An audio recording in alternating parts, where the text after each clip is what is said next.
बहुत बहुत धन्यवाद अध्यक्ष महोदय, सभापति महोदय। माननीय से 5 मिनट में अपनी बात समाप्त करें। मैं आपको निवेदन करना चाहूंगा कि उच्च शिक्षा की बात चल रही है। आज के समय में पूरे प्रदेश के युवा बड़ी उम्मीद के साथ में इस तरफ देख रहे हैं। मैं खुद छात्र संघ चुनाव के माध्यम से, छात्र राजनीति के माध्यम से उस विश्वविद्यालय से यहां तक पहुंचा हूं। उस विश्वविद्यालय की बात मैं करने आया हूं।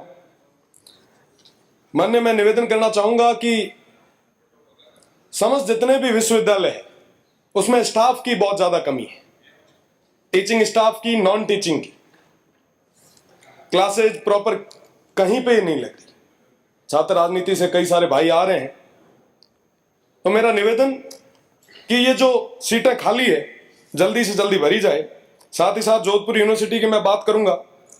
MPET एक एग्जाम हुआ था PhD का, उसमें भारी अनियमितताएं हुई थी। उसकी भी एक बार सही तरीके से जांच करवाई जाए। साथ ही साथ मैं क्षेत्र की बात करूंगा। सीमांत क्षेत्र से मैं आता हूं। सेव में और गडरा में आजादी के 70-75 साल बाद एक एक कॉलेज दी गई, पर आप मानेंगे कि उस कॉलेज में स्टाफ के नाम पर सिर्फ एक आदमी को अपॉइंट कर रखा है। एक आदमी के भरोसे वो पूरी कॉलेजें चल रही है। पिछले 2-3 दिन पहले कई सारी अखबारों में खबरें छपी। बड़ा दुख होता है। छात्र राजनीति के माध्यम से उन विश्वविद्यालयों से जो निकल के प्रदेश के सबसे बड़ी पंचायत तक पहुंचते हैं, उन्हीं के क्षेत्र की अगर ये स्थिति हो तो हम सभी के लिए, विशेषकर मेरे लिए, ये पीड़ा की बात है। मैं निवेदन करना चाहूंगा कि ये जो खाली पद है कृपया करके इनको जल्दी भरा जाए। साथ ही साथ उस सीमांत में विज्ञान संकाय खोलने की ज्यादा जरूरत है। आप विज्ञान के संकाय खोलें। स्किल के मामले में हमारे उस तरफ के युवाओं को आगे बढ़ाने की जरूरत है। इस हेतु आप पॉलिटेक्निक कॉलेजेस, ITI और ये तमाम जितने भी नए संस्थान हो सकते हैं, आप ज्यादा से ज्यादा उस क्षेत्र को दें, मेरा निवेदन रहेगा। साथ ही साथ खेलों के मामले में धीरे धीरे हम पिछड़ते जा रहे हैं। आप इंडोर स्टेडियम के लिए मैं डिमांड करूंगा, मैं निवेदन करूंगा माननीय मुख्यमंत्री जी से कि आप सेव में एक इंडोर स्टेडियम कॉलेज को दें, लाइब्रेरी दें। सेव जो है वो बाबा गरीबनाथ जी की धरती है। मेरा निवेदन रहेगा आपसे कि जो महाविद्यालय खुला है उसका नाम बाबा गरीबनाथ जी के नाम से हो। साथ ही साथ मैं निवेदन करना चाहूंगा, अभी वाइस चांसलर की बात चल रही थी। वाइस चांसलर एक एकेडमिक पोस्ट है। आप शिक्षाविदों को वहां भेजें, राजनीति करने वालों को कृपया ना भेजें।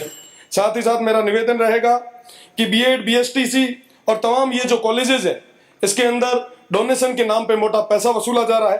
कृपया करके आप इस पे भी एक बार नजर डालें। साथ ही साथ पेट्रोकेमिकल की जरूरत उस क्षेत्र को है। पेट्रोकेमिकल के लिए आप नए ब्रांचेज हमें उस क्षेत्र को दें। सेव के लिए मैं NCC की डिमांड भी करूंगा। साथ ही साथ एग्रीकल्चर कॉलेज की और वेटनरी कॉलेजेस की जरूरत है। आप उस क्षेत्र को देखते हुए एग्रीकल्चर और वेटनरी कॉलेज की भी व्यवस्था कराएं। साथ ही साथ मेरा निवेदन रहेगा, मैं आपका ध्यान आकर्षित करना चाहूंगा कि बालिका शिक्षा की हम हर समय बात करते हैं। बालिका शिक्षा को मुफ्त करने का मेरा सुझाव है आपको। आप एक ऐतिहासिक कदम बढ़ाएं ताकि हमारी बच्चियां पढ़ सके। जब कहा जाता है कि KG से लेकर PG तक हम मुफ्त शिक्षा देंगे, पर एक जगह भी ये नहीं हो रहा। आप कृपया करके इस हेतु इस बारे में भी आप सोचें। साथ ही साथ आज का समय जो है वो AI का, रोबोटिक्स का, डेटा एनालिस्टिक का है, पर आज भी हम उसी पुराने रीति रिवाज से चल रहे हैं। मेरा निवेदन कि आप इस बारे में सोचें।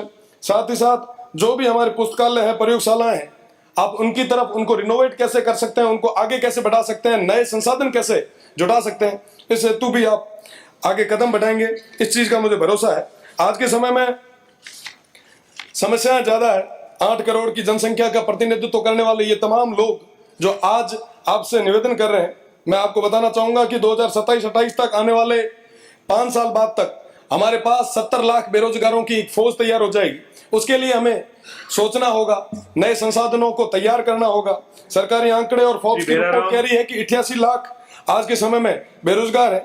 समस्याएं खूब है, पर मुझे पूरा भरोसा है कि हमारे माननीय मुख्यमंत्री जी, उप मुख्यमंत्री जी पूरी मेहनत करके इस समस्याओं से लड़ने के लिए तैयार रहेंगे। मैं 2 लाइनें कहना चाहूंगा, बस कर्म तुम्हारा कल होगा, और कर्म में अगर सच्चाई है तो कर्म कहाँ निष्फल होगा, हर एक संकट का हल होगा, वो आज नहीं तो कल होगा। बहुत बहुत धन्यवाद।